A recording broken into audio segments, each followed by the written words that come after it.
Oh, hey, what's going on, everybody out there? Final Fantasy VI Worlds Collide Land. It's the Schwantz 27, and I am joined in the commentary booth tonight by Ceres Rose.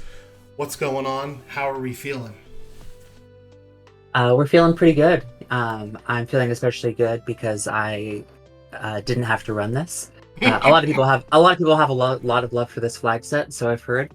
But it's a lot of it's really the top dogs at this point, which brings its own kind of terror, regardless of what the flag set is. And I also am joined by Drinks Glue, who will be tracking at least for race number one, and maybe he'll hop into the booth to do some third person, referring to himself in the third person for race number two here. What's going on, Mr. Glue? How are you? Mr. Glue is doing pretty good tonight, and Mr. Glue will be happy to help out in any way he can. All right, appreciate it so much. Thank you both for volunteering to do this.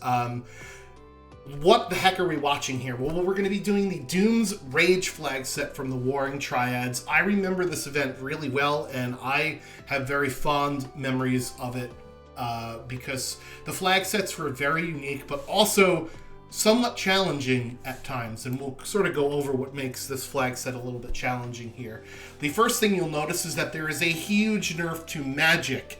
We have no access to ultimate fire spells, which is a lot of boss weaknesses, or bolt spells, which is a lot of other mechanical bosses' weaknesses, along with no access to Merton as well. The MP reward multiplier is 4 instead of 5, so we'll be learning spells less often. And everybody gets minus 10 magic power across the board. So we're not going to be using magic very often, as well as we only have one natural magic caster. What we will see, however, is lots of fight commands and people just swinging away at things. Plus 20 strength right off the bat, and our item rewards are either going to be an ice shield, a mega elixir, or a high tier weapon. So none of those garbage force nothings, no Genji trash in our reward pool. We're just going with the big boppity sticks and the Magus rods. Let's hope none of those show up. So chests and shops also get a slight buff with 35% random. Equipable items get a slight buff as well with 50% random.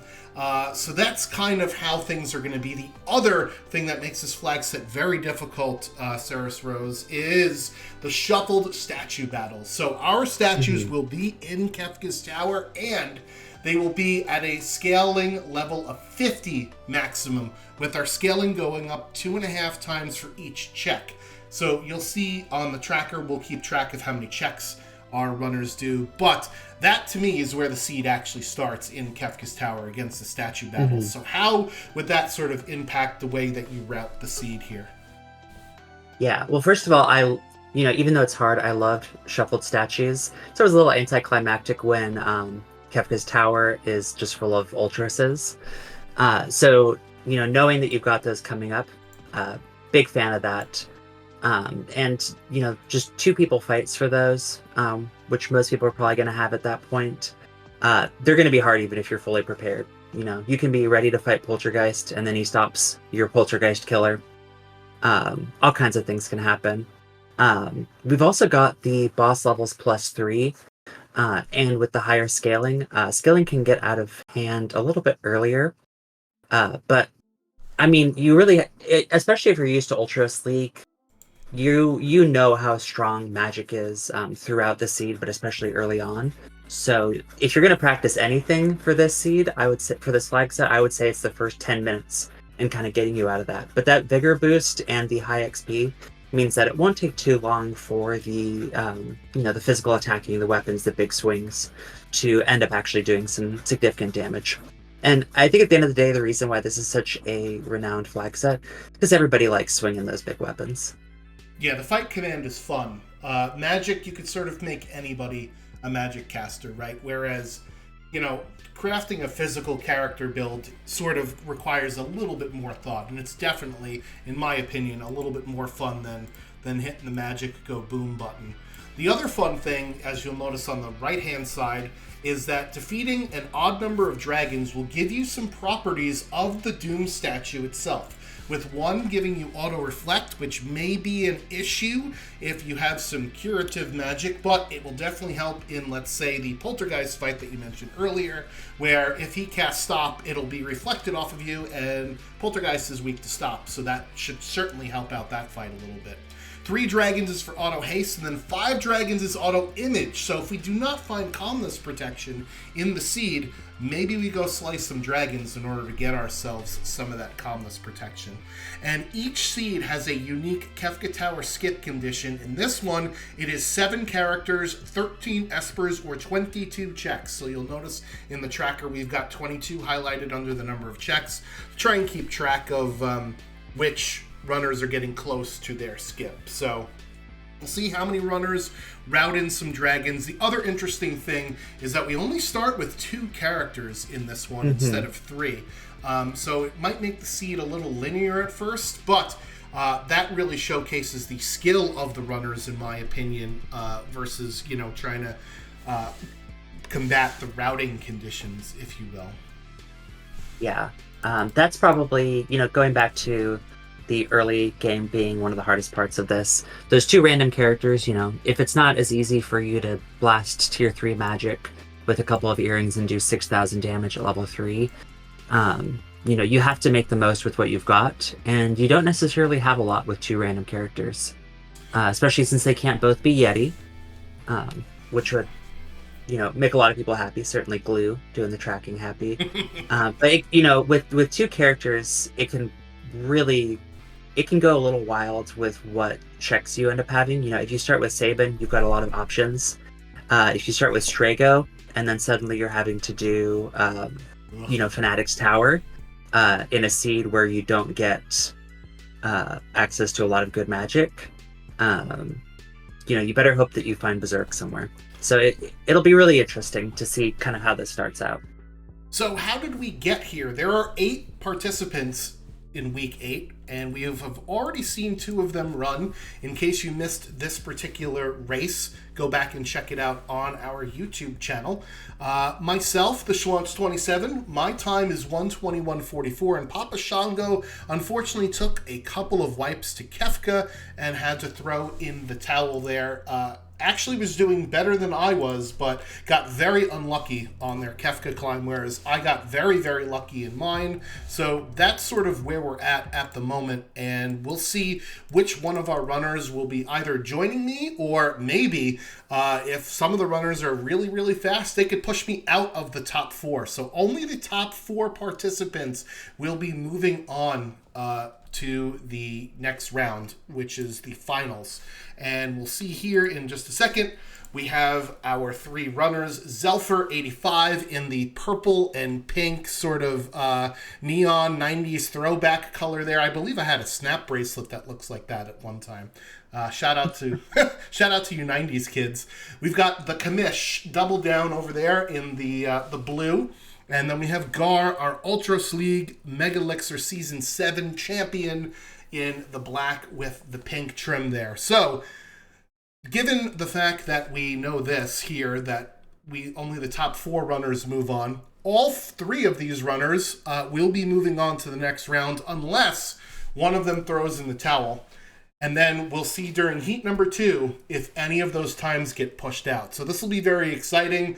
Not a lot of drama in this run yet, but we'll certainly see how it unfolds here. And I'll get this race started in just a second. One interesting thing to notice with Double Down, as he's got the blue template here, is that you will notice that the characters sort of have a bluish hue among them, and that's part of the palettes for the Warring Triads here. And we do start with 2 characters, and one of them, as you you jinxed it, Ceres Rose, it is an Umaro Cyan start here. I think you need to look up a dictionary, because jinx is not the word that I would use. And another disagreement I have to have with you on Zelfer's window color. I'm thinking more of one of those geckos that was kind of velvety, filled with beans. I think also probably from the 90s. Yes. Little Beanie Baby action, and yeah, for sure. Yeah. Wow. Fixed Ice Sniper Dragoon Boots ribbon in the first 4 chests there in the North Shed. So already we have some options potentially for our characters to use here. Yeah. And did you see we started with Rage on... Oh, and both people can use Cat Hood if we ever need money. We started with Rage on Cyan. We haven't seen what he's had. That can be either really great or just a whole lot of nothing. Yeah, especially with the -10 magic power, plus Cyan's naturally paltry amount of magic power that he comes with.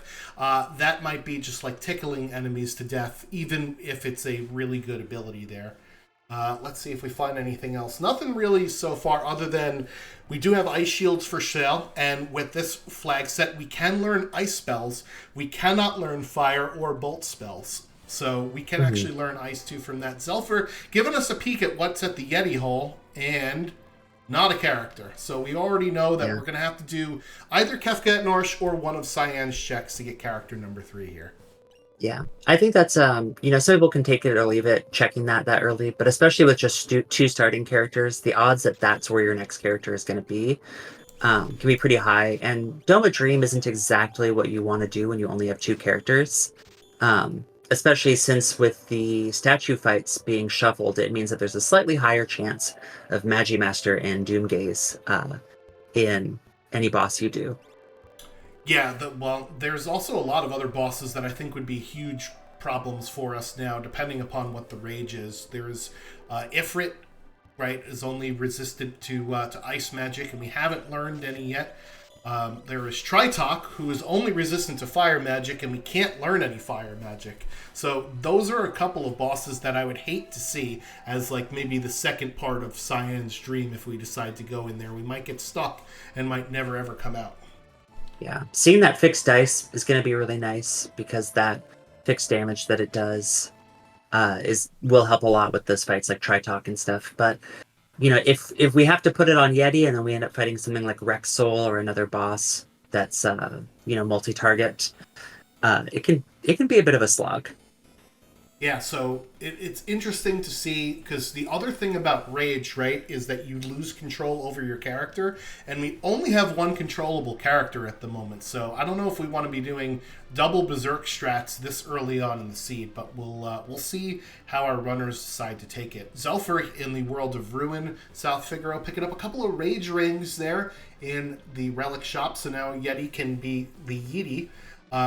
For our team here, picking up some warp stones in the shop as well. So we have some options there. Warp stones will allow us to go to Mount Zozo, which is one of Cyan's checks there, and will also allow us to teleport out of the top of Narsh. So good finding warp stones early on to open up some of those check possibilities. Now I have a question for you. So a pretty common strat early on, you'll see it in basically any run, is people looking for earrings because magic is so strong. Now, obviously, we can't use magic on a Yeti, and we're not going to see a lot of magic power from Cyan. But with ice shields purchasable, are you still going to get some earrings if you find them? Do you think that there's still enough power available for magic?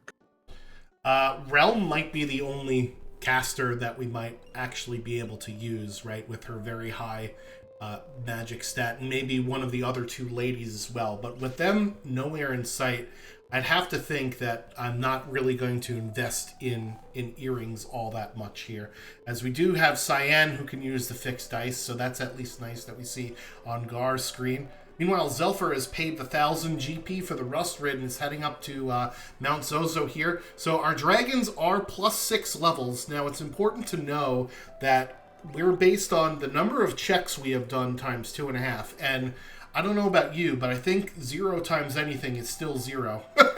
So, unfortunately fortunately for Zelfer, even though he's going to do this check before the dragon, it still would have been the same, level 6 plus 2.5 either way.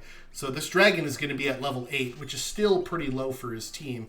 However, he's only on level 3, so it'll be interesting to see what he does here. Yeah, some of the dragons, with that save point so close, you can always take a peek. Some of the dragons, like Dirt Dragon, are actually pretty straightforward and trivial at early levels. Dirt Dragon mostly doing gravity type attacks early on. Some like Blue Dragon, as soon as you see that on screen, you're just going to reset because you're going to be flash rained or acid rained down. All right, But yeah, we're just moving on from it. Yeah, Zelford deciding not to take the dragon here. He does know that Cyan can use the fixed dice. Maybe he's avoiding the dragons because remember, auto reflect can be a blessing, but it could also be a curse. If you need to heal your own party, you can't even use like an Ice 2 spell on yourself or a Cure spell on yourself. As Double Down snipes a Ragnarok there from the last chest in the South Figaro basement. We'll see if one of Cyan and or Umaro can wear that. No, I didn't get to see if either of them can use the sniper, but for such a kind of insignificant strategy, I end up with Yeti sniper a fair amount in my plays. I don't know what it is. Yeah, Yeti sniper is pretty good because that does same damage from the background. We do have a dragon horn for sale here in Tizen. We did pick up some dragoon boots earlier on in the chest, so we'll see if we get any jumping strats, especially with that fixed dice we know that Cyan can use. That could be a viable strategy early on. Tizen Thief, unfortunately, is very expensive. I think it's like 60,000 in both worlds, so I'm not expecting us to get that Esper right away. I'd rather spend it on a cat hood here. Yeah, you'd love to get a few early checks in to get you those espers, but we didn't get anything. I suppose even if it's a dead check in this particular flag set, it'll still get the scaling up. But even without a lot of great magic, you do. Oh, that's fun. Gar getting grabbed out of the sky there by the Sriracha Behemoth, and I did see Retainer Rage on Cyan. It probably won't do very much damage. It is shock.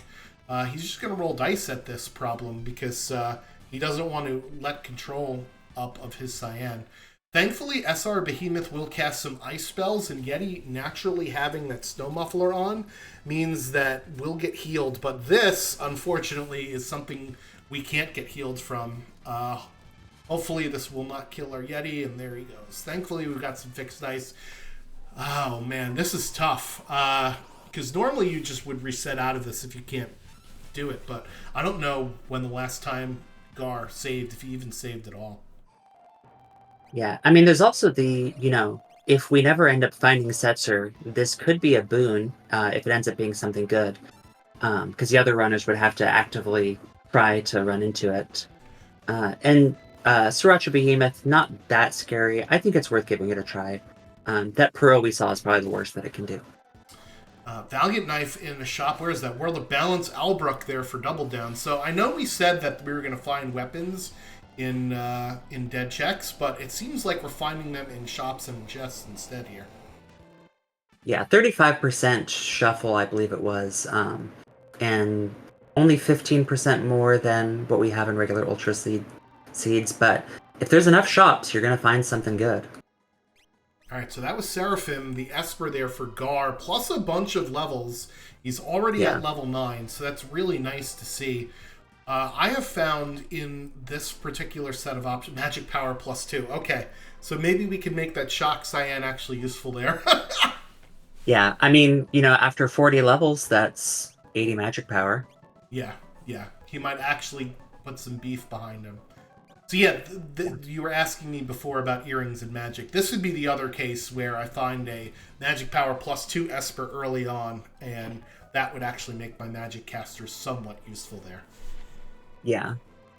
Yeah, I would say it's still, if you're not going to buy the earrings right away, at least keep an eye on where they are. And, someone like Realm can still have a pretty respectable magic stat, even in something like this.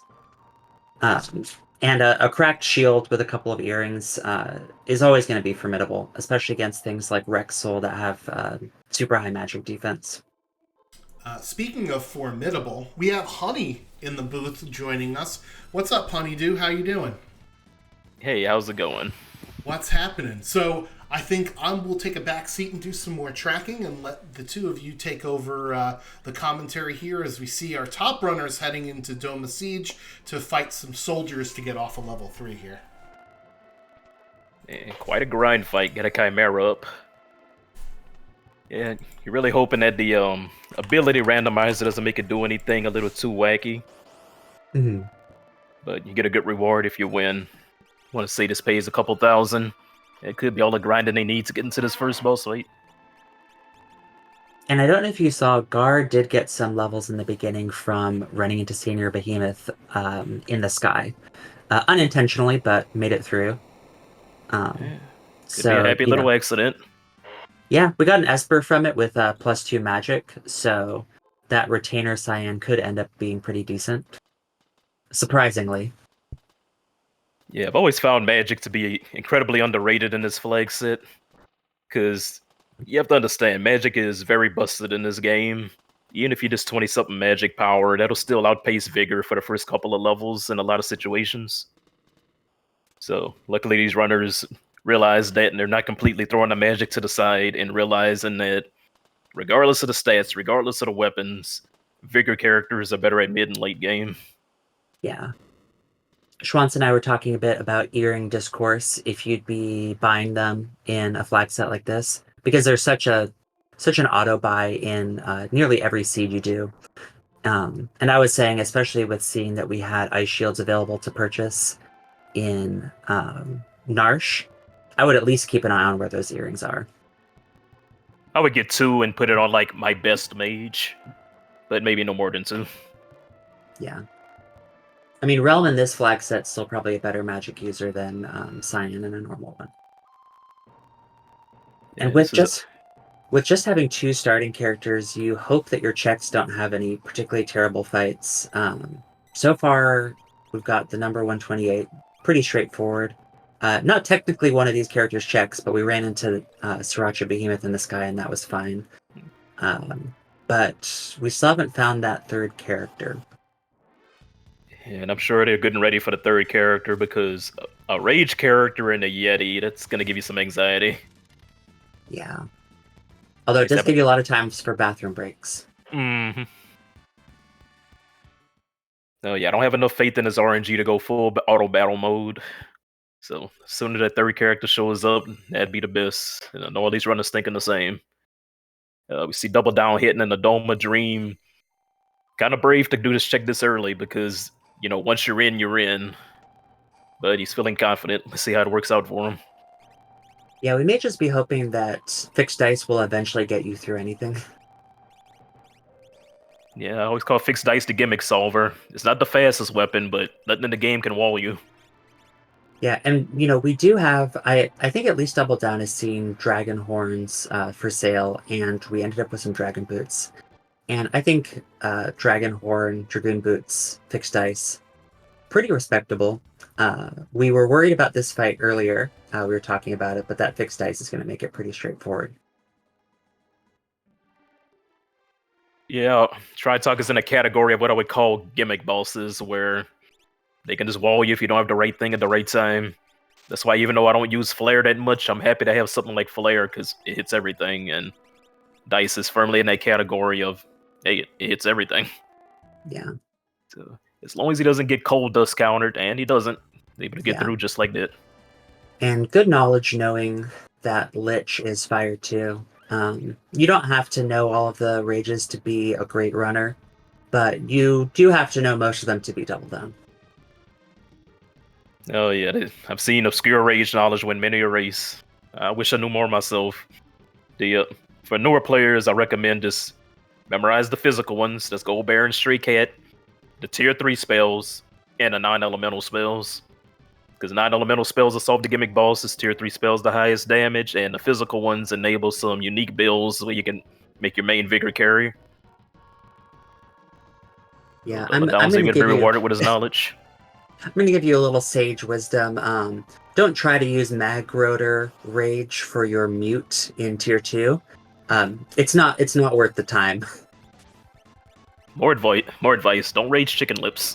Don't sketch chicken lips. Don't do any of the ones that say Quake on them. I may have had everybody's had a couple of wipes to click in the wrong rage, and it ends up being W win or Quake. Yeah, we've all experienced holding the A button and then your rages change because you fought a new enemy. Oh yeah, No matter how long you play, that's gonna get you sometime. That memory cursor. Yeah, you go from spamming Shock to spamming Drain or Osmos. Not a great feeling. So it looks like we better find a character 3 in Doma Dream. Yeah, and I suppose we don't really have a choice but to go in here because at least one runner, Zelfer, peaked Yeti, and we know that's not a character. Yeah, so unless it was Kefka and Narsh, this is it. And yeah, it's the right place to come. Normally, not thrilled to see a Sabin show up, just because only Vigor builds are really viable on him, but hey, this is his flag set. We can... As long as he finds some kind of weapon he could equip, then this is the time where you would be happy for the Sabin. I imagine he's going to join with like 60, 70 Vigor or something. Yeah, and hopefully with the increased equip rates, he'll actually be able to use something.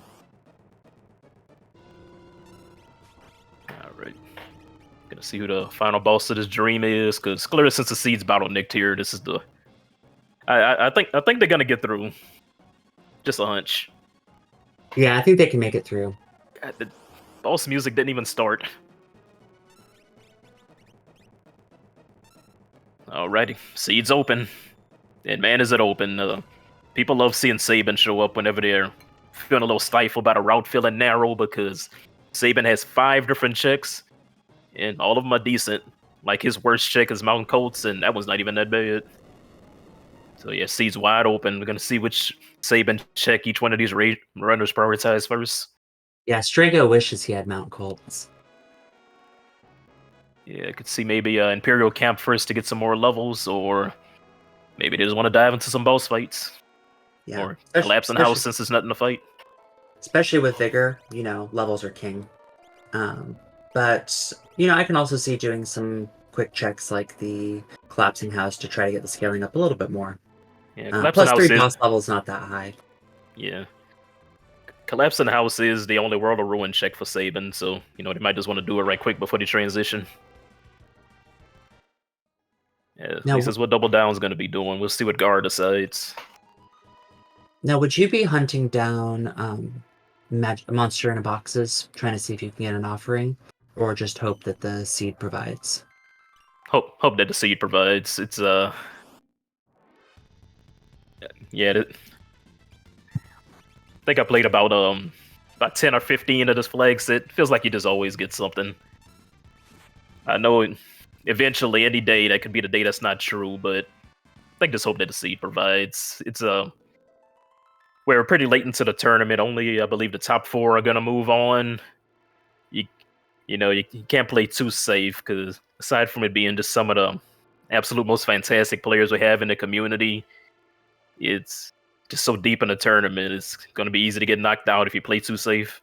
And This is a flag set that doesn't reward safe play more often than not. You got to go in. Yeah. I think checking these ones is pretty fair. You can get some decent XP from a couple of things. I probably wouldn't do like 10 monsters in a box trying to find it. We love to see an offering ammo weapon, but if you've ever done Final Kefka with 4 people single swinging like Illuminas and Ragnaroks, it's actually pretty damn fast. Yeah, not able to find anything worthwhile from the monsters in the boxes, but able to get a quick little runaway. The little Telstar. Yeah, you don't really have to like warp stone a smoke bomb from him. Just run away. He'll do a little scratch on you, then you can just leave.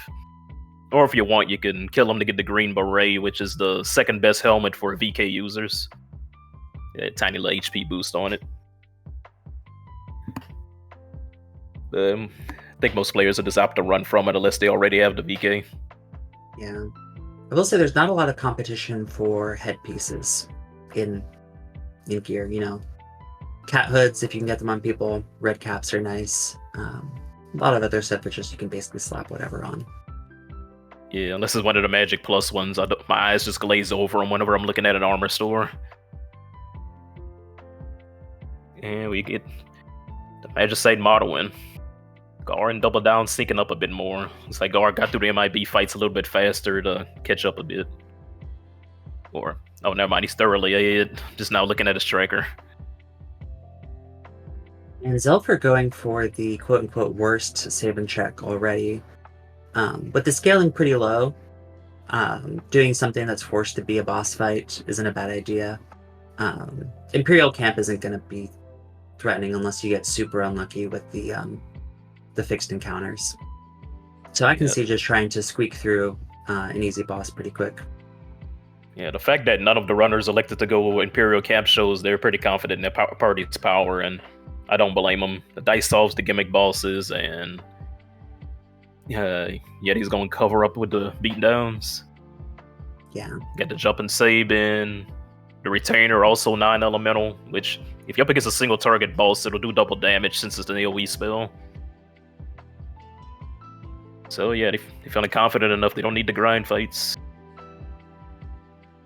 That Aura Lance damage is respectable for this early. Or maybe Pearl Lance he's jumping with is very respectable damage this early.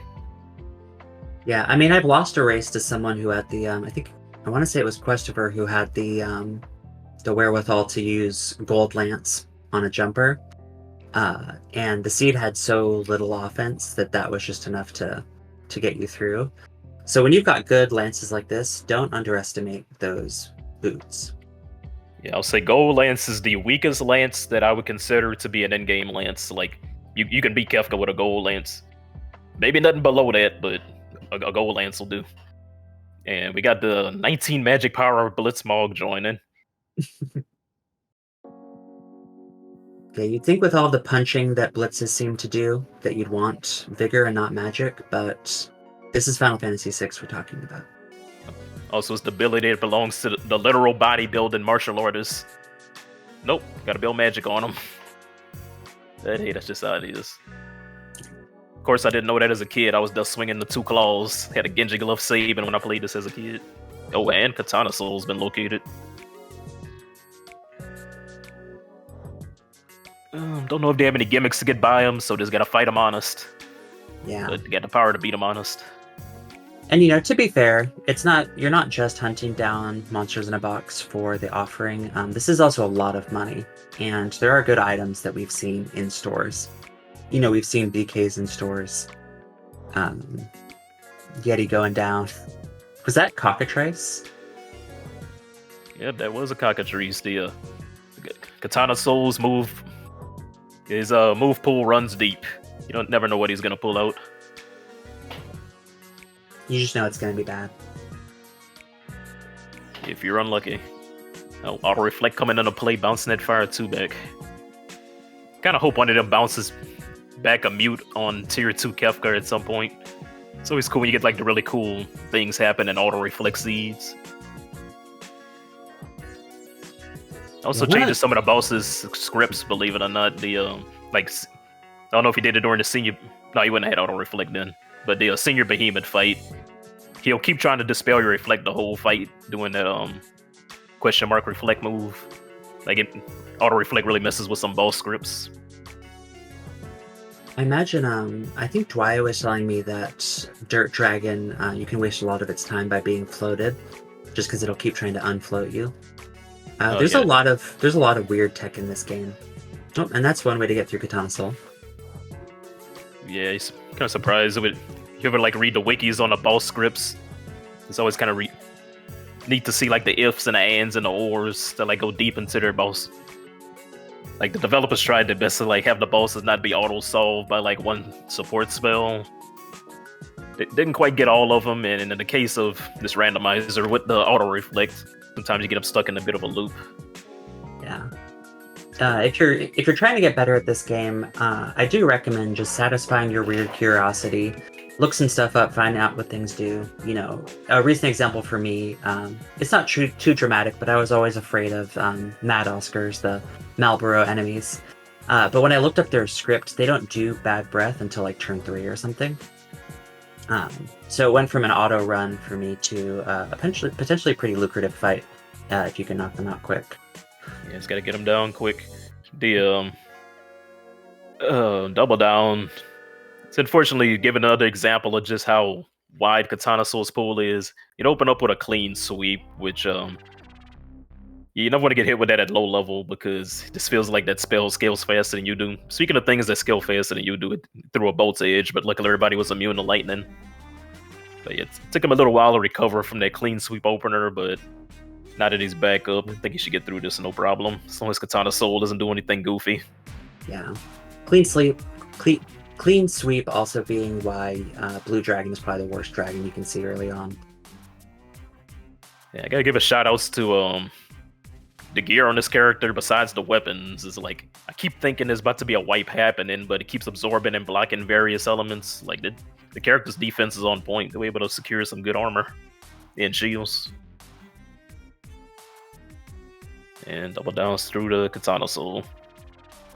I imagine they're gonna stop opening MIBs now. Like there's still Giganos out there, but once you got Katana Soul, continuing to open them might be a little greedy. Yeah. Oh, poor Gar, pincer attack level magics, but he got Warp Stone, so he's good. That could have been bad. Luckily his ATB was full enough to be able to get a character to throw a Warp Stone quick enough. Yeah. If you somehow don't know, level magics are threatening and they don't give experience. They just give magic points, which we don't particularly care about. So they're, 99% of the time they're an auto run. Yeah, and then aggressive counter-attackers too is like you hit them, they hit you back, and then they take their normal turn, and it's just a miss. And sometimes they just do weird stuff to waste time. Like rasping each other. It's like when you see Blue Dragon cast something on itself and then use Rippler. Yeah, it looks like the reward for that's going to be a Magicite with Strength +1, because we didn't have enough Vigor. Let's get it up to like 100, 110, why don't we? And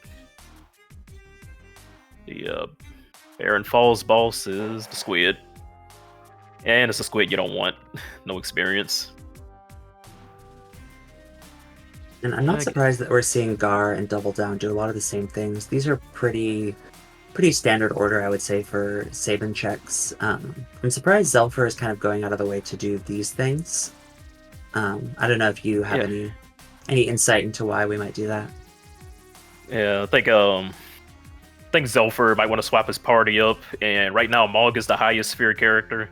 Even though it's not guaranteed, things tend to be like, new characters lead to new characters. So I think he might be chasing Mog's check because he wants to replace somebody. So he's hoping that Mog was like the path to get to character 5 and 6 and so on. Or he wanted to peek the Lone Wolf reward because they like aggressively strong rewards in this flag set. Sometimes Lone Wolf will just have that Illumina or something, or the VK on him. I mean, the nice thing about being a runner of these runners' calibers is I just assume anything you do is a good idea, and if it doesn't work out, it's just because, luck of the draw. So this could be the worst possible idea that Zelfer could have had, and it still makes a lot of sense to me, because it's someone better than me doing it. Yeah, these some of the oldest runners in the community, older than me, so I wouldn't doubt their wisdom. Even if something don't work out, they at least could explain like what they were thinking. I believe all these guys, if they wasn't in Ultros League 1, I think they were all like at least in Ultros League 2. Like all like this old school veterans. So I'm not surprised to see them get this far in this tournament. Ultros League before Ultros League had numbers. And I don't know if you saw the stats on that Strago. Not especially remarkable. Oh, I didn't see, but 42 Vigor and 24 Magic. Oh, you just equipped a Magic +2 on him, no, so that could lead to something. Yeah, you get a Magic +2 in this flag set early enough, you basically got like a regular mage.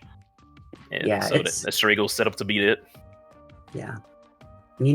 Honestly, we've been running into some pretty friendly bosses so far. I haven't seen anything too tricky, really.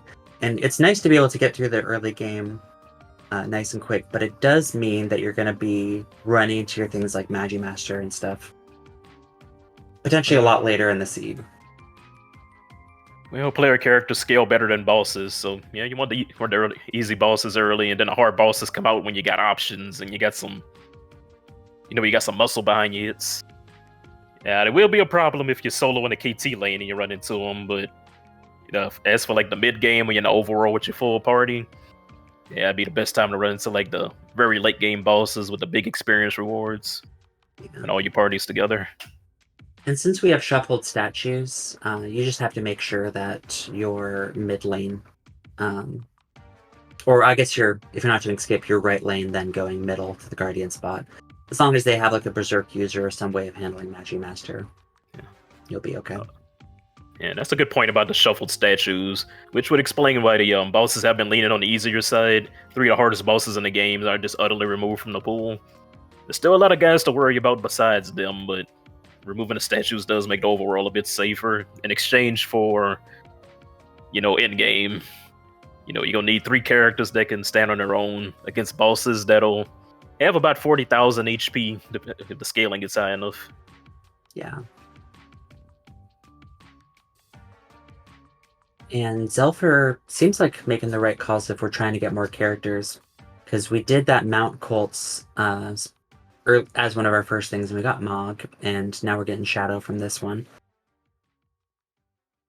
Yeah, and as soon as he finds a Strago, that'll be his 6th character. Just gotta locate the magic sites and see whenever you're ready to dive into Kefka's tower, whenever you feel strong enough. Yeah. Zelfer's been taking a lot of fights too. Grabbing some of the fights on the Kefka defense, Narsh defense. You're not defending Kefka. And taking a little bit here. I guess mostly just scouting to see if they're worthwhile. This Mega Armor's not worthwhile. Yeah, having to worry about those statue fights at the end. You need your 3rd best character to be almost as good as your 1st best character, so no such thing as overgrinding in a shuffled statues flag set, I find. Yeah. As long as you can do it like when you're on the way and doing other things and making progress. Well, we were bound to find a tricky boss sooner or later, but that jump with... Is that still Pearl Lance? Yeah, that's a Pearl Lance. Yeah. And we do have a comment from Schwantz in the chat. I feel like these seeds get difficult mid and end game, which is absolutely true, especially with that 2.5 scaling and scaling on checks, not just characters, espers, dragons. You'll be taking a lot more damage than you expect pretty quick, so trying to keep on top of those levels, I can respect it. Yeah, that aggressive scaling is why I expect the final statues to have around 40,000 HP. It would be around 30,000 with more standard scaling, but with this aggressive scaling, you get a lot of meat to chew through. I mean, Goddess will be 30,000, but the other two, they're gonna be thick. Yeah. So Zelf was running into a little trouble with the Hide Knights, but he can Phoenix down. The Hide Knights can't. He just needs to get as many of them down as he can. Hopefully not all of them, but like a couple of them. Because you don't want Hyden's aggressive counterattack once all the babies die. Seems to be trying to like Zerg rush the boss down, because instead of reviving Mog, he's letting the zombie Cyan keep going and not making any attempt to recover. He said, I'm just beat the boss before he can beat me. And that's gonna reward him. That Pearl Proc will wrap up the fight. I think a less experienced player would have been panicking and like trying to like put the party back together. Maybe even I would have done that, because it was a scary situation. But Zelf was confident he could win if he just kept applying the pressure. And he'd get stuck in the infinite Phoenix down and then heal and loop. And he just got through it. We got another question in chat. Do we go back for that Lone Wolf Ragnarok? I would say right now I'd be feeling like I probably wouldn't need it. If I'm one check away from skip, or I somehow haven't been rewarded with enough offense this seed, I might go back for it. I think in a normal seed, I'd probably be a lot more willing to go back and get that Ragnarok. But I'm assuming that I'll be running into plenty more Ragnaroks. So it's always a dilemma to wonder about, should I go get Lone Wolf or not? And not even taking like things like check skip into account. It's mostly gotta ask, is the Lone Wolf gonna like solve a fundamental flaw in my party? Like, is there a hole I'm trying to fill? And I don't know if that hole's really present right now. I think you could probably push on without it. Yeah. Because, they get the Dice Jumper, Yeti's fine. I mean, the Offering Dicer and the Aura Lance Jumper, like, they're kind of good. Guess Ragnarok would be a little bit more reliable than a Aura Lance Jumper, but The Lance Jumper is fine right now. The Jumper is a kind of a build that's hated on because, admittedly, it is the weakest of all the Vigor builds, the lowest DPS. But it's still it's a build. Yeah. Like anything that qualifies as a build, I can't hate on it too much. Yeah, and I find it's especially good for, you hear a lot that you only really need 3 characters doing stuff. Having a jumper as a 4th character, it means you're not having to constantly cancel out of their actions. And the actual animation for the jump is pretty cool once they land. Rexel, not a particularly great fight for what we've got. This is the worst fight we could have right now. Yeah. Offering Dice, Yeti, Dragonhorn Jumper, low magic power. And our Dragonhorn cross jumper, your fingers. Our Dragonhorn jumper is Pearl Element 2. Rexel, defying all logic, being a kind of undead-looking thing that absorbs Pearl, and does it absorb fire as well? I believe so, yeah. Yeah. It's weak to ice, but you wouldn't know it because the ice does like 2 damage. But did you see those dice rolls? Yeah. Oh, that might be it. We'll see if we get the correct POW once the Soul Savers go through their reviving animation, and that's the correct POW. I mean, single target fixed dice on Rexel is great because of his weirdly high defenses, but it's just exhausting when you got the offering. Yeah, it's one of those things. Like if you were to like run into it as like a very close by save point and you saved, might be worth loading the save to take the offering off, or you can just try your luck. Whatever decision you make, you gotta decide it quick, because the sooner you reset and swap, the better. If you decide to commit, then you commit. Gar committed and it worked out for him. Nope. Considering what he had and how bad that fight could have been, that wasn't bad at all. He should be very satisfied with that fight. And speaking of Gar, we've got Gar in chat saying you can't count on getting offense in the future. Aragon the Lone Wolf is worth 2 in the Miranda. And I suppose if you have someone who can immediately wear that Ragnarok and be speeding things up, especially if you're already going to Narsh, it wouldn't take that long to get it. But if I've already got like a couple of heavy hitters, I don't know. I'll just agree with Gar, because Gar's here and I lost in Zozo. Gar always has the wisest advice. I remember one time he's checking Miranda. Gar is, at the moment, he is the best Worlds Collide player in the world. So I'm going like, man, why you in Miranda? He's like, well, there's always money in the Miranda stand. Fair enough. Can't beat that logic. Yeah, we've got, this Saturday, we've got the Super Ball relay coming up. And that's the Super Ball seed is the definition of there's always Illuminas in the Miranda stand, because you do a lot of shopping in that. I can't tell you the last time I've been to Miranda. I tried experimenting with it last year. The experiment didn't go well. I was like going Miranda every Terra seed since you're on that side of the map. Worked out one time. So we got 3 of our runners on different boss fights right now. The Double Down's dealing with the Hidens over at I believe that was at the Lone Wolf check. Yeah. And Gar's up against the Bears, and Zelf is up against Delan. Did that Cyan die to Scar Beam, or did we come into the fight dead? Could have been a Pearl opener.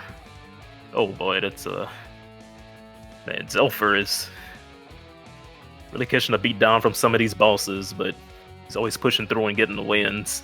It is hurting his experience gain, but say this in like every RPG rando, no matter what it is, you can't get too greedy about who gets experience from the boss fights. You gotta just keep pushing forward, worry about it later. Yeah. Like sometimes things just go wrong and 1 or 2 guys gotta miss the reward. But as long as you keep pushing forward, you'll be ahead of the people that play too passive. Yeah, especially at these runners levels. It's, at some of the lower levels, things are about like taking risks or not taking risks. But if you're good enough, you'll kind of get to the top no matter what your bad luck is like. When you're at these levels, you just have to be taking every reasonable risk you can. That doesn't necessarily mean do super weird checks, but if playing passively keeps you alive, it doesn't do much if you get last place. Yeah, these runners have been racing against each other for years. They all know how each other plays. They just know that if at any point they put on the brakes, they're gonna fall 5-10 minutes behind. Like, it is so cutthroat at the top level of this game, and they're not gonna let that happen. So any misfortune they run into, they're just gonna push through.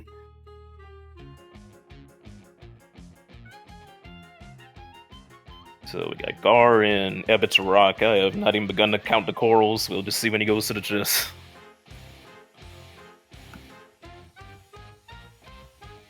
And Double Down is... So, wasn't watching whenever they looted Figaro, but he seems to be going back for something. Double Down seems to be talking to the tutorial NPC. Happens to the best of us. Yeah, that's this is the type of thing. You'll do 5,000 practice seeds, it'll never happen. When you do a tournament race, it'll happen. That's the thing I call it, like, this tournament luck and this tournament... Just, even things that's not like luck or RNG, the stuff happens in tournaments that will never happen in a billion practice seeds, and talking to the tutorial NPC is one of those things. Yeah. It happens to the best of us. And if it's going to happen anytime, it's going to be during a tournament, because, of course, it's like the universe has a sense of humor like that. And I was gonna say, Abbott's Rock, not as bad as some people think. It's being pretty frustrating for Gar right here. Yeah, the one that Gar's in right now, it's living up to the stereotypes. It's like, I'm a huge Abbott's Rock defender. Like, I think is like top 3 most underrated chicks in the game. However, it's not beating allegations right now. It's going terrible for him, and look at the boss that's in here. Yeah. At least it wasn't a party wipe, but yeah, at least it gets to get this out of the way. Sometimes you'll see top level players, like, once they know Doomgaze isn't in a boss pool anymore and they have a strong party, they'll like just stop saving the game until it gets to KT, because it's like, I mean, especially if it's like Doomgaze and Magic Master are like just dead or like completely solved. In the case of Magic Master, you got like, solved if you got Berserk in the tank. Yeah, I mean, yeah, you might see them like start saving a little bit less, because you know that you're never gonna have the surprise Doomgaze, and if you know your party can beat any boss in the game, then that'll save some time. Get cut off like a whole minute, maybe 2 minutes, if you just stop saving until KT, when you know nothing can beat you. Yeah, that's when you get wiped to overflow, or some other like minor status effect. But that's when you get evil suited. yeah, but I will say, yeah, I become a lot less safe as soon as I know that Doomgaze or Magic Master are out. Shadow said auto reflect blocking the dooms though. Every turn that Doomgaze does a doom, that's an outright wasted turn for him. So hopefully he does that every turn, because Gar needs a little bit momentum. He's still been in recovery mode. His main DPS, the Offering Dicer, was one of the ones that lost the math check to the level 5 death. Yeah, character he wanted to lose the least was the one he lost, but he's able to recover now and he's back into the fight. Yeah, some viewers may be wondering why he doesn't do health whenever his life's that low. Health is just another name for Cure 2. Like, it literally just does Cure 2 on the party. So health will be auto-reflected. And Cyan deciding that all he needed to do to gamble high was for Sabin to be dead. Yeah, and Zelfer was our first but not only racer to find Shadow, and he's pushing his Shadow advantage. Committing to the floating continent for the 2 guaranteed checks and the grind fights along the way. And with the way he was doing Mogul defense and doing grind fights and Mogul defense, I imagine he's a fan of floating continent, because it's more grind fights as you're accomplishing things. Yeah, I find floating continent seems to be one of the most faded checks. Like, anytime I try to skip doing floating continent to try to get an edge over people, I finish and then I check the race room, and everybody else also did the exact same thing. What's your stance on floating continent? Yeah, sometimes people get paranoid that the seed will be completely locked by floating continent, because the 2 guaranteed checks, that could be the only character in the seed. And there's always one of those things where, you start thinking around like the 30 or so minute mark is like, I kind of got to go floating continent right now, or I never go. Like at one point you kind of just hard commit, like, I'm going now or I'm going never. Yeah. And as Ofer said, I'm going right now. I mean, the worst case for floating continent is the middle check is dead, and you get either 2 characters when you don't need characters, or 2 espers when you don't need espers. And the earlier you are in the seed, the more you're okay with getting either characters or espers. Yeah, looking at Zelford's tracker, he'd be happy with either one right now. In an ideal world, he gets a character and 2 espers, and he's just done. Just gotta decide if he's strong enough to get through KT and wrap it up. It's gonna be interesting to see which one of our players gets go mode first.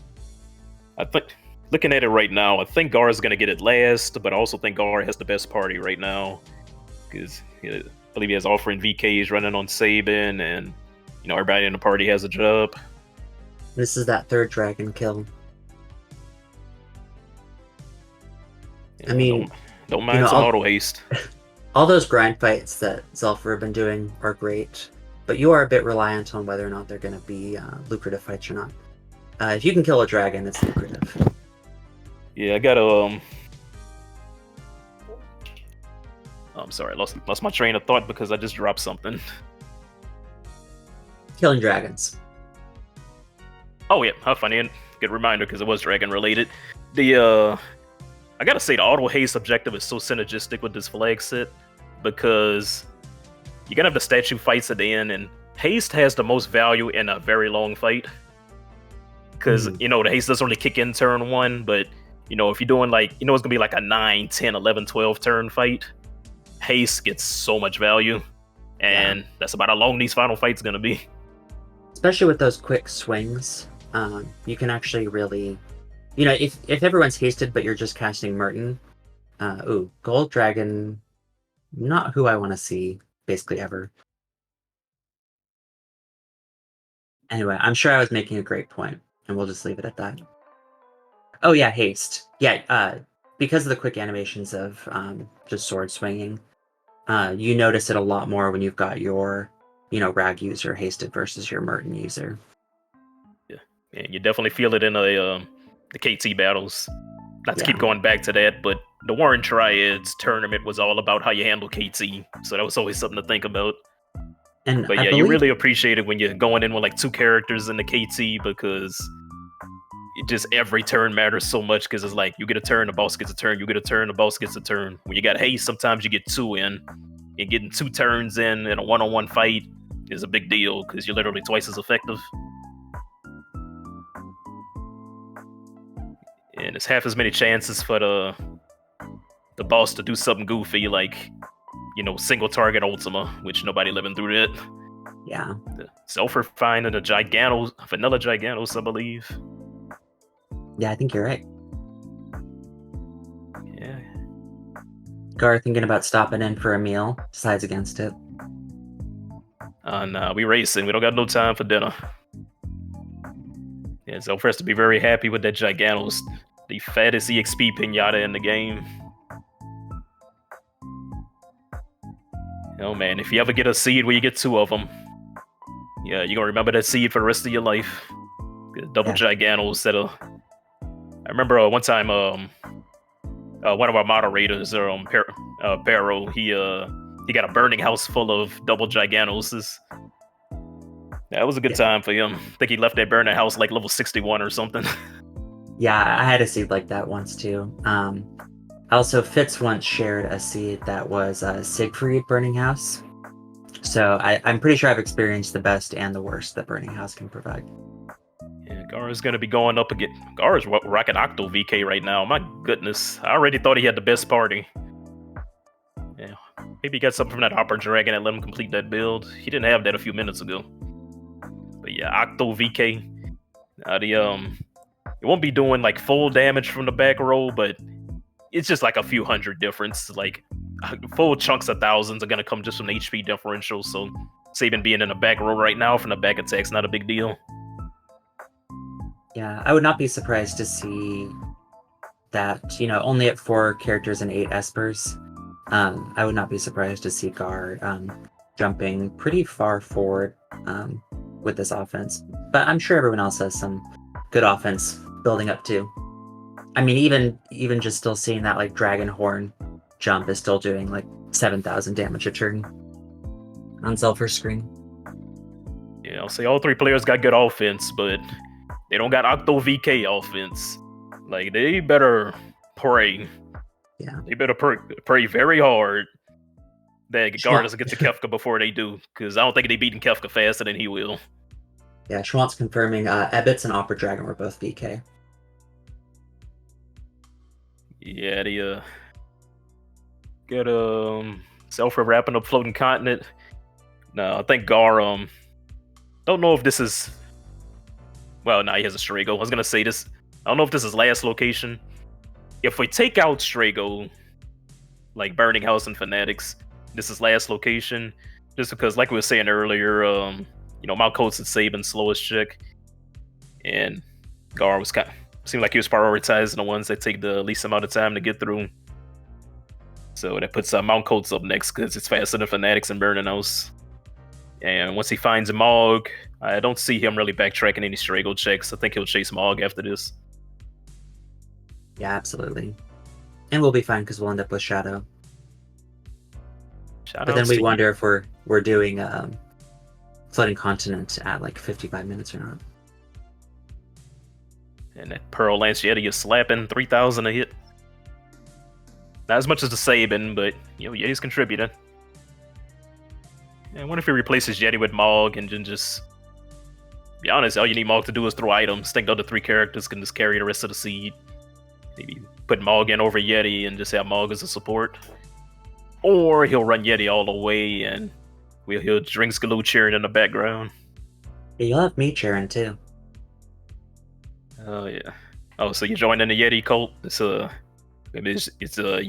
Galoo, and Retrofile, the biggest Yeti fans in the world, and there's many more. I see people in the chat all the time, like they're just absolutely popping off anytime Yeti shows up. You love him or you hate him. I'm a bit of an opportunist. Yeti has helped me out a lot recently. The second I get screwed over by Yeti, I'm switching sides. Yeah, Yeti almost had me at one point. Like, he was kind of charming me over. He was doing good for like a couple of seeds. Then I get this one seed where he gets me quaked on tier 1. He triggers a 10 hits too early on tier 2. He gets me meteored on tier 3, and he gets me ultimate on tier 4. But then he also killed Kefka, so I guess that made up for it. Like, he got the last hit. Yeah. However, he kind of scared me too much after that, and I don't think I've taken Yeti to Kefka since. Yeah, I mean, if you're playing Final Fantasy VI, you're probably old enough that you need to worry about your blood pressure. Yeah. Youngest person I know that likes this game is like 35. Yeah, it is what it is. And just an item in the Yeti bone statue spot. We're gonna go for it, getting a lovely little aura lance. Yeah, hovering around 16 checks. I'd be saying, let me just let's go ahead and work towards that KT skip, which Gar is actually the furthest ahead on right now, even though he has the least amount of characters. The KT skip's kind of nice for this because if you have a party member, oh dang, Shadow also with Octo VK. If you have a party member where okay, this party member I have, he can beat Doom and he can beat Goddess, but he can't beat Poltergeist, or like, he can beat 2 out of the 3 statues, or maybe they can only beat 1 statue. They're gonna want to like just do the skip in, peek the fight to like know where the statues are, and then just put like absolute ultimate party. It'll take about like a minute to do that, but it can save you way more than a minute to have the right guy in the right lane, and it's something you can only do when you have skip in your pocket. Yeah, especially with the shuffled statues. If you're not confident that everybody can beat everybody. We do have auto haste helping out with Poltergeist stop. We've got, I guess you've been talking about the KT climb being the scariest part of this. What are you looking for to be prepared for it? Okay, well, all 3 of the bosses, each have their own gimmick, and luckily for these guys, Offering solves all 3 of these gimmicks. But Goddess is gonna have the thing where she could counterattack the physical attacks with Love Token, and sure enough, all physical flagset. Sometimes Goddess will pop off, but you can just kind of brute force your way through her if you got a Thunder Shield. Assuming she doesn't do any non-elemental magic and just one-shot you. Poltergeist's gimmick is the insanely high defense. So it's like Ragnarok's actually kind of garbage against her, to be honest, but BKO slice through her like no problem. Dice Wield also. Yeah. And Doom has the phase 2 where he starts making himself immune to certain elements. It puts up the auto image. It's kind of not a big deal. You just got to take the RNG chance that eventually you'll swing down the shadows and get him. He's more of a problem from like magic users when he gets auto reflect up.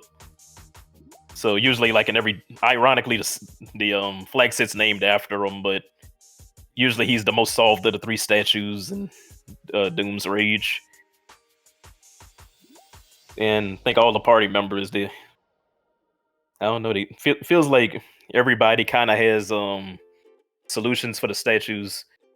If my Aura Lance Jumper, if that's all he can do, my Pearl Lance Jumper, I'd be worried about running a goddess who absorbs Pearl.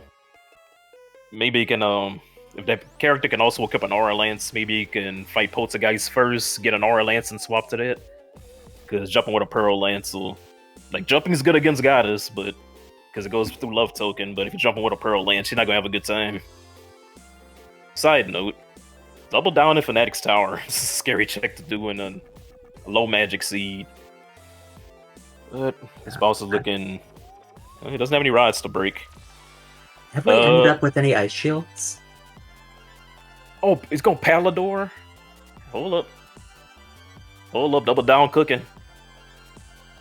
He's in a tough spot because there wasn't a lot of ways to hit this boss. You got like a Fire Rod and a Pearl Rod to break. It is so painful to run into a gimmick boss in Fanatic's Tower, like a vanilla Magi Master or Tritalk or Flame Eater, and you don't have any ice, which doesn't have any ice right now. Yeah. That's one reason why I'm a big proponent of the, doing the dragon after you see the boss up here.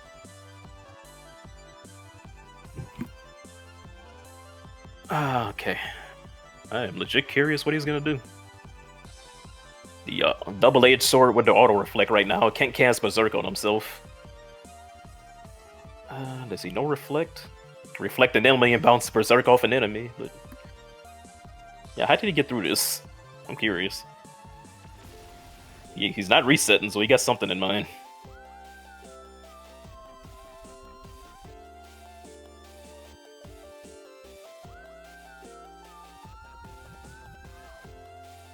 I mean, it seems to me like the solution was don't get rid of Yeti. I think Odin and a Palandor might have won it. But that's neither here nor now. I think he's starting to realize he's backed against the wall. Any shields to break? Yeah, it hurts so much when auto-reflect turns on you like this. We've not seen any ice shields. At least, I don't think we've seen on double downside. I think the sucking cost fallacy hitting us right now. Okay, you did have reflect. I thought I saw that earlier. Oh, he pulled out a solution. Good thing you didn't reset. So he's gonna reflect the enemy, bounce a berserk off of the enemy, and that's how he's gonna win. This is how you know you're in a good flag set. Dude, when else are you gonna get to do this? I was like, I vaguely remembered seeing reflect. I was like, I hope I'm right about it.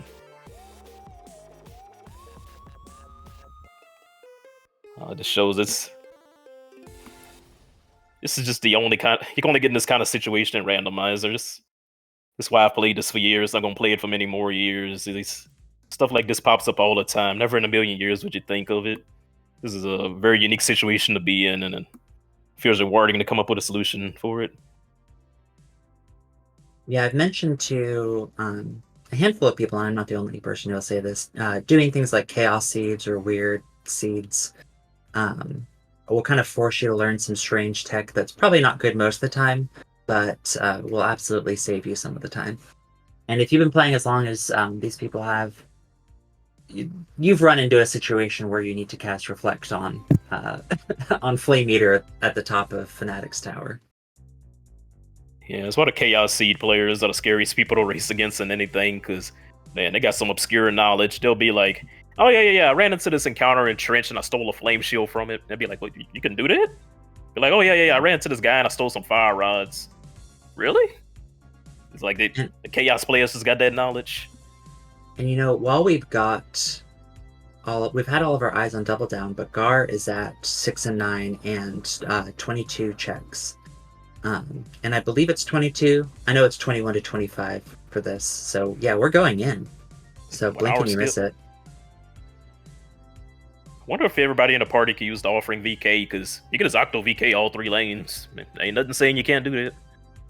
Yeah, that's a strategy I think can be a bit underrated. It's just equipment swapping in Kefka's Tower. I mean, if you have a Paladin shield on somebody, there's no reason why basically any fight should give you trouble.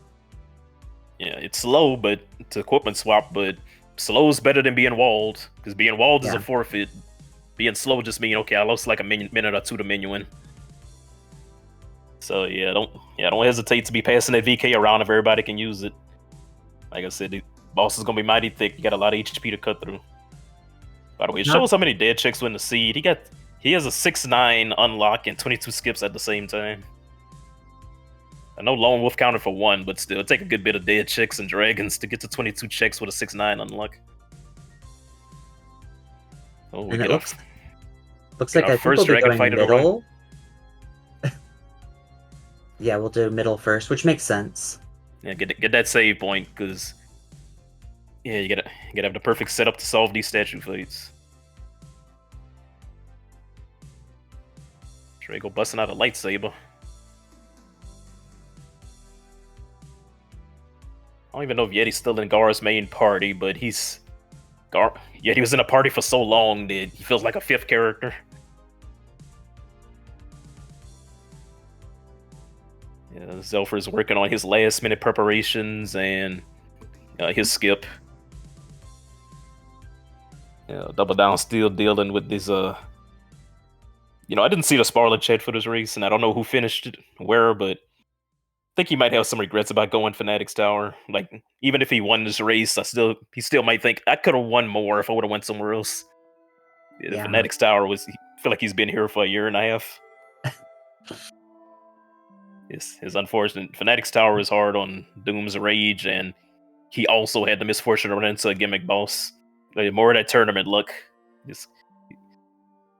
Things just go wrong. Like, it could have been any boss there. It had to be the boss. And then he had a Pearl Rod and a Fire Rod in his inventory. He runs into the Fire and Pearl immune boss. It's like, you can't write this stuff. Seed was so mean to Double Down.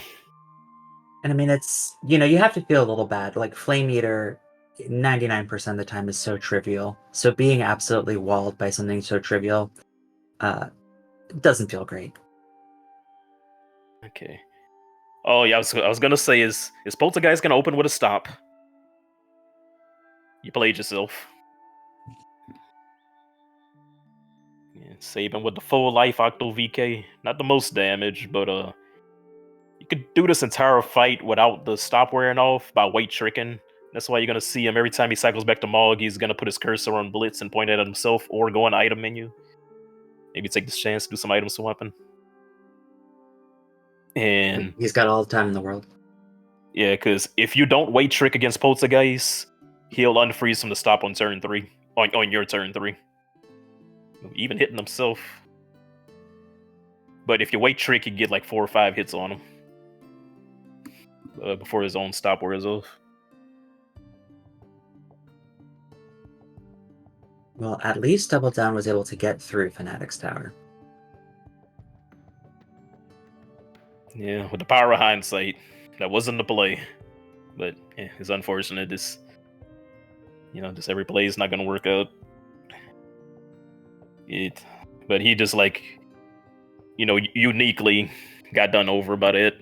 Is like, there was maybe only like 2 bosses in the game that would have been a problem for him there, and he ran into one of them. I think it was just Magic Master or Flame Eater he couldn't beat quickly. And, of course, one of them had to be there because tournament look. Meanwhile, Gar is absolutely tearing through the Kefka's Tower. I said they were going to need for him to not be the first one in there. The first one in the Kefka fight, and at the moment it's looking like he's going to be the first one in the Kefka fight. Yeah. So he's going to be heading into the... Oh, and also he's doing the equipment swapping thing we were talking about. he I mean, we know at this he point knows we've which seen boss this is gonna. Poltergeist. Yeah. Yeah, he knows this is gonna be Doom, so he's like getting like an anti-Doom build ready. And I can see he was running Ragnarok normally. Ragnarok ain't no anti-Doom build, but this Offering Dice is gonna be an anti-Doom build. Yeah. I mean, if you're going into KT, knowing even just having one person in each party who can equip fixed dice means you can probably get through anything eventually. You know, it's not pretty, but it's better than getting stuck. Yeah, I ain't saying you're gonna win, but I'm saying you ain't gonna be walled. Although in Gara's case, I'm just gonna say he's gonna win. He absolutely bodied this tower. There ain't nobody that can stop him except Kefka at this point. Yeah, and at least if you get walled in KT, you know, there's an assumption that could have happened to the other runners too. It's a little different when it's some random check in the middle of nowhere at the top of Fnatic's tower. Yeah, in an async, everybody's gonna have like very different KT climbs because everybody's gonna have their characters in different lanes. And a fight that's trivial to somebody else could be borderline impossible to somebody else. I see Zelfer fighting a Skull Dragon to get a skip. That's gonna give him a muscle belt. Which, if he's Octo VK, there's no room for the muscle belt. But if he had if he just had 1 VK on one of the characters, muscle belt would have been viable. So that'll get him a skip, and Double Down's working on his. Meanwhile, Gar, I think he did all 3 bosses. Did he do Goddess? I think we're still waiting on Goddess, but I could be wrong. This is why I don't do tracking. Yeah, I think. Yeah, if he did Goddess, it was very quick, because I just looked away for a second and missed it.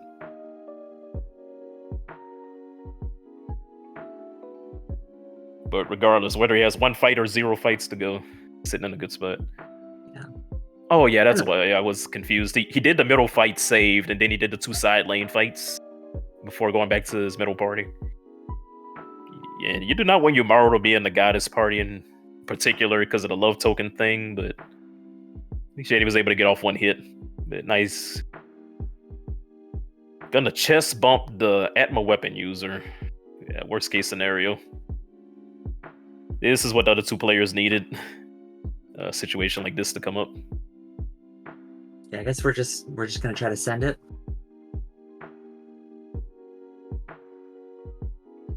Yeah, it's gonna take another try. That was a coin flip. He could go in and not even change the strategy at all and win this time. It was literally a coin flip. Interesting. Hope he just keeps trying to brute force it and doesn't overthink it. Interesting thing about this flag set, statues gonna be pretty tough. Actual Final Kefka, I feel like fairly trivial, or at least trivialer than in a normal flag set, because you've had to do so much prep for, you know, getting through these statue fights. Yeah, it just depends. Like, are you gonna... Is tier 2 gonna pop off? Is tier 3 gonna pop off? I'll say tier 1 and 4 are free. Tier 2 and 3, regardless of the equipment or level, it's like, it can do something to you. And better RNG the second fight, so... Yeah, Gar didn't change up his build at all, didn't waste any menu time, just loaded the save, ran back in, did the same thing again. Yeah. Yeah, there's no need to swap up strategies. He knew it was Goddess the first time he went in. His strategy wasn't any worse the second time. You know, just keep doing it until it works. Looks like Zelfer's aiming for a full KT climb instead of the skip. Alright, well, confident with the parties he's got in the lane instead of spending more time on the skip. He's gonna go ahead and go through here normal and get the fights going. See him and Double Down be a neck and neck on some statue fights, since Double Down's gonna be going in with the skip and probably have his party together right about when Zelfer's running up to do the Guardian spot fight. I will say, you know, even with Gar being as far ahead as he is, something going wrong in Final Kefka, it loses you a lot of time. You know, we've seen something that we've seen plenty of races that looked like they would have been a stomp, and then all it took was dying at the wrong time. You know, I don't expect it to happen as much with runners of these caliber, but you never know when you're going to get that Doom Tusk on your Octo VK user. Well, that's the problem with runners of this caliber. They all know that they're up against runners of this caliber, so they're gonna play more aggressive. And like I say, like last season in Mega Elixir for Ultros League, we had so many people wiping the Kefka. There's so many forfeits every week because everybody that was in there was playing so insanely aggressive. Like I think maybe only like the top person had more than 30 points for the whole season, just because everybody was forfeiting various weeks because we were all playing so aggressive trying to compete with each other. And the best player makes more mistakes whenever you're playing that aggressive. You're doing stuff at lower levels, you're taking bigger risks. Anything can happen. And it's more likely to happen whenever, you know, somebody is just giving that extra little push, trying to beat other players that, you know, that they have that much respect for. Mm-hmm. So, Gar's up in the tier 1. Forgot about the auto reflect, so he's gonna bounce a life 3 on the Kefka. But that's okay, just gonna make that mistake one time. Life 3 goes to reflect. Excuse me, I didn't know that. This is why Gar is the best player in the world. Life 3 goes to reflect. I learned something. I'm glad I commentated today. Yeah, this is what's gonna get you to the top next time. Yeah, downloading that info.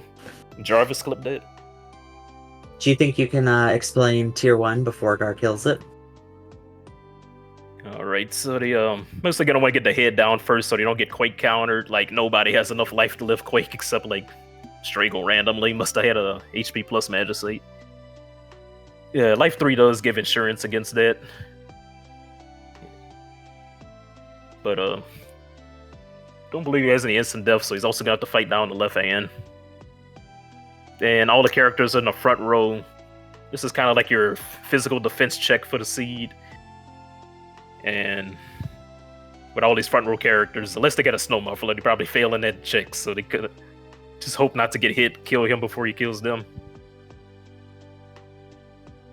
Yeah, I believe the head's down. Wasn't able to hear the thunk sound from the head dying, but he hasn't attacked it in a while, so I'm assuming it's done. And yeah, these front row characters are getting bodied. That's why he put up the life 3s at the beginning. Yeah, tier 1 can slow down to an absolute crawl if all you have are things like, you know, Octo VK, and you don't have targeted damage, and you're trying not to immediately die. You know, every other tier, you'll just blow through, but this one can be surprisingly slow, depending on what you've got. But Gar was able to play aggressive as all heck, because the life 3 makes you not worry about the hand's counterattacks, and if you get killed, you get to come back to life and you're in a perfect VK range at about like 10% of your life. And another neat thing about VK, it's got surprisingly high block rate on it. It's like you got like some parrying knives or something. So you're gonna see him like parrying a bit. He might like block a bunch of 10 hits later also. So like VK is scary, but on the bright side, at least they give you some parrying to make up for it. But yeah, he's through the scary tier 1. Now he's off to tier 2. While the Zelfer is on his solo Doom fight. Double down, stepping on a switch. I believe he's about to go fight Poltergeist on this side.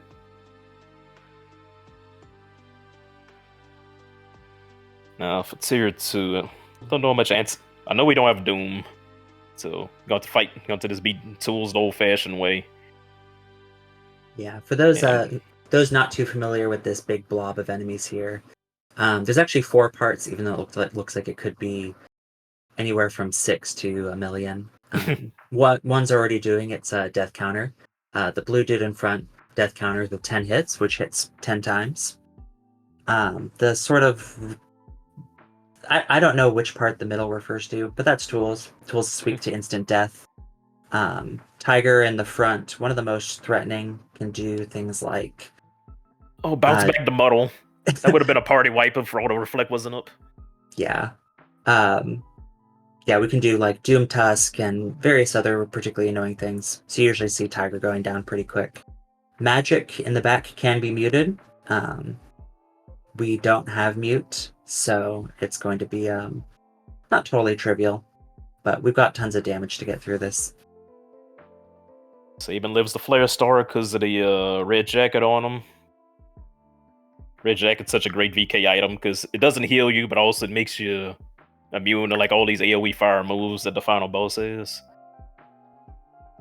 And it's good. No tools are still alive. See if this is gonna be the killing blow.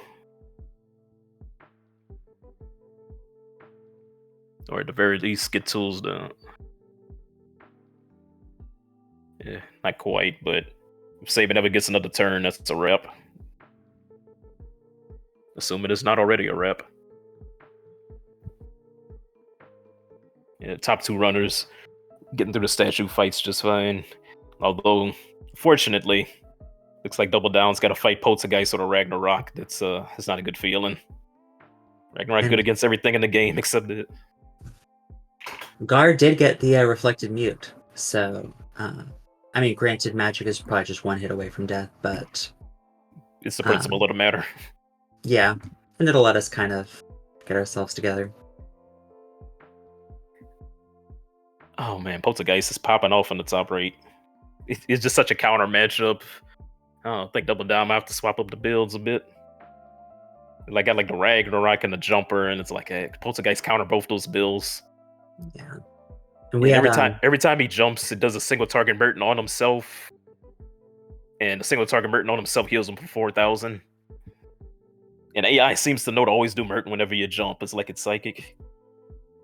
Second time we see Palador come out today. Zelfer, Palador, and the Doom. There's that Merton again. Yeah, Zelfer I know took a death on Goddess before. These statues went pretty well for Gar. They're being a little less friendly to everybody else.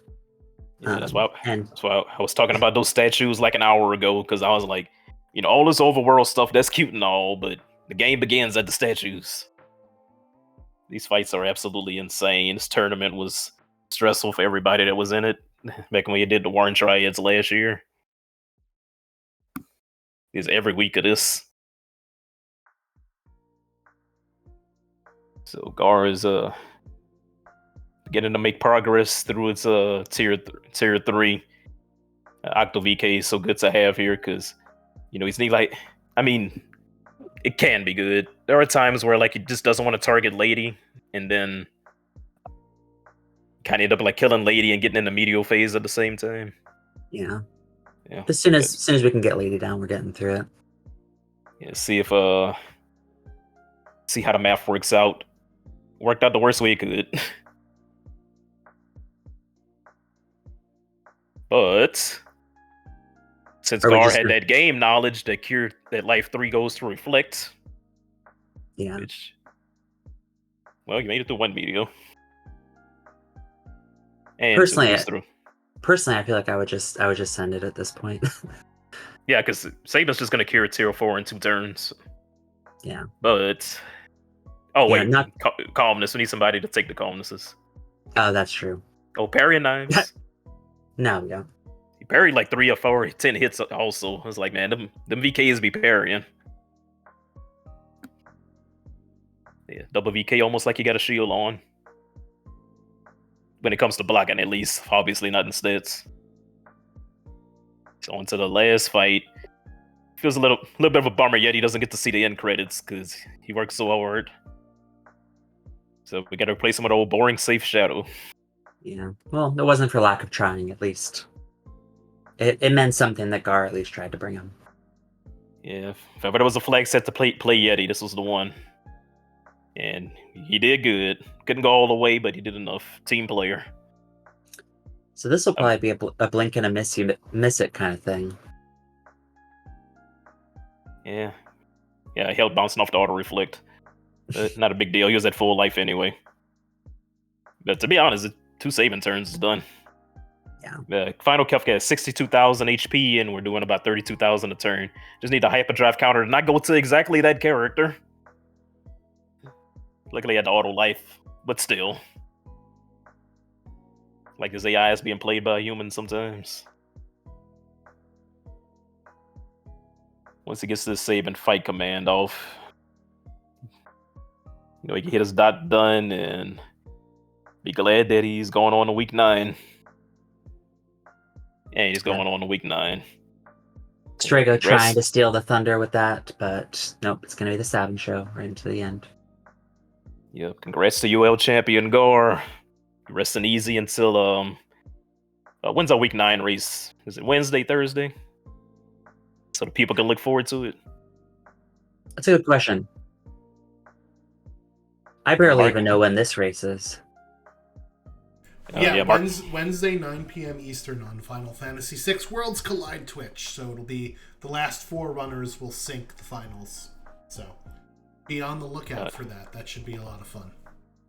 Yeah, do not miss that. That's going to be one of the biggest races of the entire year. Tournament finals against 4 of the most insane players to ever do it. Mark your calendars, and if you can't watch it live, watch the VOD. If you can't watch the VOD, get it on YouTube. It's going to be uploaded to YouTube at some point on FF6 Worlds Collide YouTube. Yeah, one of the biggest races of the year this week. Look forward to it. But now for the rest of this week, let's see who else. And I believe we have another run coming on after this one. Gonna get like a better look at who's our final 4 is gonna be. Yeah, it's Zelfer and Double Down. Even though they weren't able to finish ahead of Gar, they still want to make that top 4 and make it to the final week. Yeah. And is that guy that's doing a single target Ultima? Oh no, jumped over the Ultima. Is Zelfer jumping with a sniper? Oh yes. And Sabin should never go to a casino. We got like 10 in a row that were like 1K or less. Then we got a 7.5, but I mean, these statues are beefy. Wave cannon. Yeah. I mean, everything that's happening to Zelfer and Double Down was what we were saying was going to need to happen to Gar. Yeah. Sadly, Gar had that main character status. Ain't none of that happens. Oh man. Poor Double Down's having a rough run. This between that that like 1% chance that Flame Eater was at Fanatics, and then this boss stays up against picking absolute worst attacks. They're jumping with the dice and getting 3-digit numbers. And that's double damage from using jump on the dice, by the way. If you get a 3-digit number from a dice jump in the game, you just know the game hates you at that point, because that shouldn't happen. You know, you gotta be rolling like a 1-1-3 or a 1-1-2 to be getting numbers like that. And sure enough, but he goes in the second time and he literally one-shots the boss in like 1 jump. Oh yeah, it's gonna be totally different. Yeah, it'll be a little bit easier. Again. Yeah, and not gonna worry about weight tricking yet, I guess. Just going straight for gambling. Got the fight dice and the jump dice. Yeah, those are pretty lame numbers for hour 20 minutes in, you've killed 5 dragons and you're doing Dragon Horn. And Doom is not appreciating this Pearl Lance jump. He is weak to Holy. That's a 700 damage jump. Should be ashamed of yourself, Sabin. Yeah, the first couple times I saw Sabin jumping here, I wasn't even sure if he had fixed dice. I was wondering if it was just some weird... Be like, is he jumping with a metal claw? Yeah, oh, okay, now that's some dice numbers. That's some dice numbers. Yeah. I say as it gets the 1-1-4 roll right after that.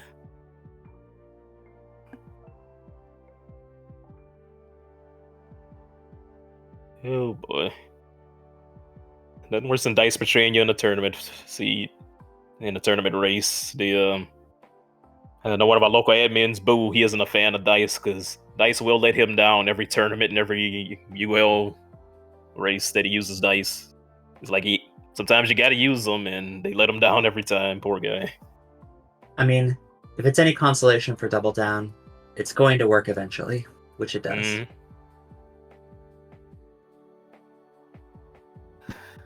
But yeah, don't trust Sabin with the Figaro funds. Yeah, Zelfa's making some preparations. Don't know if he's through all 3 fights, but if he is, this will be the final preparations.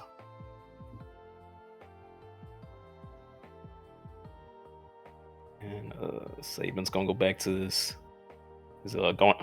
Gauntlet or Dragon Hornbill. You know, a lot of people had great things to say about this flag set. I don't know if Double Down was one of those people, but I don't know if he will be after this. Yeah, remember when this tournament was going on, I was a big fan of the Goddess flag set, and I literally did not win a single tournament match in that flag set. I think I played it 3 times in a tournament. I lost all 3 matches. But it was a fun flag set. I liked it.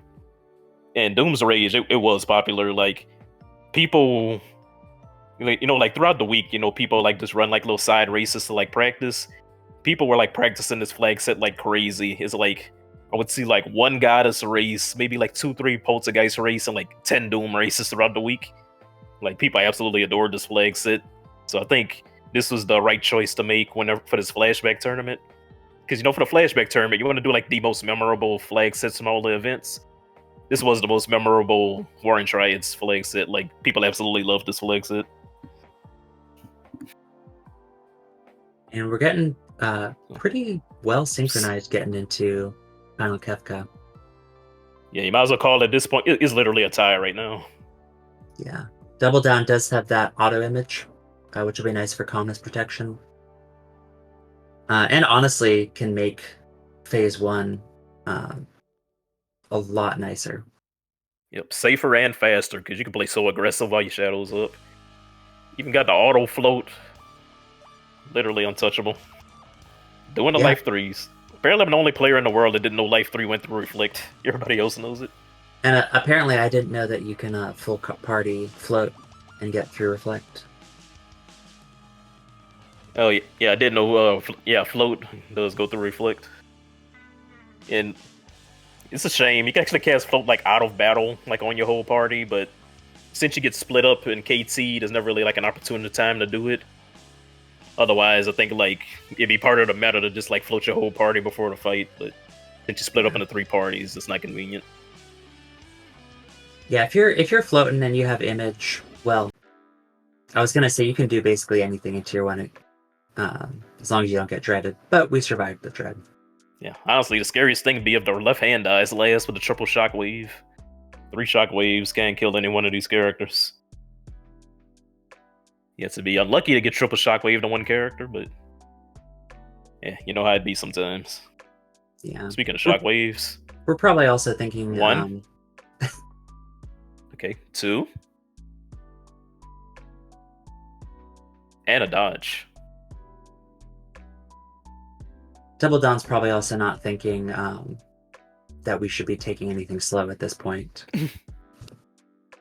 You know, it's either, like I said, go ahead. It either works out and you might eke out a win, or it doesn't work out and, you know, if you hadn't taken that risk, you still would have lost. Yeah, like I said, triple shockwave is gonna be the scariest thing that could happen on that tier 1 with the floating image, and sure enough, we almost permanently lost Smog. But the bad luck of getting the triple shockwaves got countered by the good luck of dodging one. And Double Down deserves some luck anyway. He didn't deserve all that happened to him. Yeah, he's doing some good playing, and he didn't quite get rewarded for it at some points. But they do have some. These two seem to have some anti-Kefka tools that Guard didn't have. Seeing Zophyr has Doom and Double Down has Siren. So, you know, they got some tech to make this a little easier. Kind of wonder who gets through it first. The guy with Doom or the guy with Mute. Zophyr also taking Yeti all the way. And Yeti fans are eating good today. I mean, even if magic isn't threatening, you know, if you don't have Mute on magic, it's probably gonna waste a lot of time. Yeah, I guess Magic can't do as much in Auto Reflect Seed. Luckily, most of his move pools, Kefka's not subject to the ability scaling. And trust me, you ever play a flag set where he is, you don't know. You got like random pieces of him casting Ultima and stuff. But in this flag set, he's not subject to the scaling, so you already know what like his entire moveset's gonna be. And Magic, a lot of this stuff is like just the single target things, like just hitting you with like a fat old Bolt 3 or a fat Pearl or a fat Flare. Reflect counters all it. So I guess Magic ain't quite what it normally is in other flag sets. They skip a lot of animation time by silencing them. Yeah, I'm more worried about life throwing itself, so I have to deal with its death counters 3 different times, spending an hour getting gravitied and dispelled. Oh yeah, you feel every second of that dispel animation when you gotta watch it more than one time. Zolfer's on the tier 3. Let's see how careful or how aggressive he plays this. Imagine the 90-minute mark he has to fill behind. So, see if he takes a chill or if he goes buck wild trying to catch up. Yeah, this is an async between 8 players. We're seeing 3 of them right here. Top 4 goes on. Every second counts. People have been eliminated by a single second before. And it could happen again. It could happen in the finals. Like, you don't know. Every second matters. Yeah. Shadow's to Shadow doing 20,000 a turn. Wait, Shadow just gonna body this thing like right now? Phantom Shreds? Okay, assuming he got that fight command in before Yeti. This is perfect. If he didn't get that fight command in before Yeti. Yeah, this is one of those moments that could open up the Yeti discourse, but Zelfer showing that there's nothing to be afraid of. Bring your Yeti to your final fight. Yeah, looks like Zelfer was able to have the better tier 2 fight, which slingshotted into a great tier 3 fight. It would take some very unfortunate circumstances for Double Down to catch up at this point. Yeah, the thing I'm worried about when you have this much offense is, I'm sure you've done this before. We've all been there, where you do so much damage that you go straight into Ultima phase, but not enough damage to go past Ultima phase. And you thought you could just send it, so you only have like 1 person with any HP.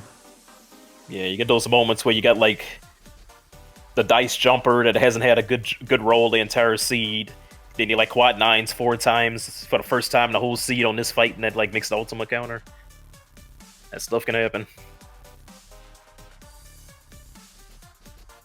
Well, regardless if Kefka wins or Zelfer wins, we're gonna find out soon because they're straight slugging against each other. But you leave a risk in Ultima right now. Is it gonna be Ultima, a nothing, or a win? It was a win. GG to Zelfer. 133.04.09 for Zelfer. And let's see if Double Down can get through this. He ain't out of it yet. The six of the racers in this pool, and the top 4 goes on, and we're not gonna know everybody's times until all this is said and done. So regardless, no matter how much time's on the clock, every second matters. You could go on just being a second ahead of the other guy. But the real question is Schwantz safe? Oh, we're going to have to find out soon. No spoilers. This night's just getting started. Oh, Quick. Damn, he's straight bullying. Busting out the Quick strats. Yeah, Quick solves this fight so hard. Oh, fight's over. It's Octo VK Quick. Yeah, thanks for coming, Kefka. Something I was wondering about Gar's run too. You know, Gar was playing phenomenally, of course, but I think Gar got some of the last characters later than other runners, and I wonder if just having your meat shields being a bit higher level going into the statue fights can take some of the edge off of them. I mean, we had Octo VK, we were getting through them pretty much no matter what, but that's one of the nice things about taking forever to find all your characters. Yeah, Gar just had the right build for each one of those fights, and kind of just need the statues to go like 2-3 turns without popping off, and yeah, that's what he got. He had the right builds, he had the right plan, the right parties, and played this entire seed great. So it's our top 4 at the moment. Fortunately, Papa Shango, former Moogle Cup champion, amazing runner, had forfeited for the week. And see, Schwantz, I believe he's not going to be on the next restream, so we get a spoiler on his time. All right, Yeah. whether we had it was me versus Papa Shango earlier this week. We did our races sync. So if in case you missed that one, go back and watch it. It is actually a really good race where we're both basically in the final fight at the same time. I got lucky. Papa Shango did not get lucky. So that's sort of how it broke down. But as of right now, those are the 4 runners that are moving on. We have 3 more runners to come up after. I think we'll take a short break here, and then we'll have another race with the other 3 runners, and we'll see if those other 3 runners can knock out, the time. So Gar is definitely moving on no matter what. It just is up to, can those other 3 runners get faster times than Schwantz? That's basically how I get knocked out. And then Double Down, of course, being the last one in, is going to be the first one out as well. So that's sort of what we'll see in the next race here. Yeah, this could end so many ways. It's like you gotta just tune in for the next race. Just go and get a snack, grab another bowl of popcorn, and we're gonna see what this finals is gonna look like for the race later on this week. You will know everything by the end of this next race. So everybody thank you for watching so far, and be sure to keep tuning in. There's a lot more action to go.